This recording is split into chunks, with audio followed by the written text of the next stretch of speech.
práve preto padlo rozhodnutie včera, že musíme poslať konzulárnych pracovníkov a našich kolegov, ktorí tam budú schopní toto organizovať, ten špecialista na leteckú prepravu, je tam psychológ, sú tam konzulárni pracovníci, sú ľudia, ktorí dokážu tam sa pohybovať miestne, znali jazykov vybavení a skúsia zorganizovať všetko to, čo ešte v tej chvíli nefunguje.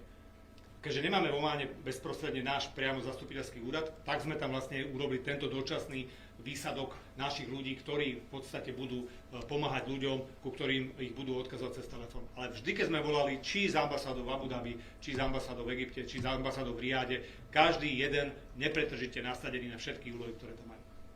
Ak sa ešte kolegovia nenahnevajú od kolegu Trusínu, aké má aktuálne ministerstvo obrany lietadla na tieto evakuačné lety a či plánuje nákup nových? No, mali sme v pláne, ale v zásade konsolidácia riešila otázku brazilského nákupu Embraerov, ktoré sú väčšie, rýchlejšie s dlhším doletom. Stále to nie je úplne zatvorené pre prípad, že Brazília vyváži ten nákup svojim vlastným nákupom v našom domácom produkte, vtedy by to zase bolo v zásade trochu neutrálnejšie finančne.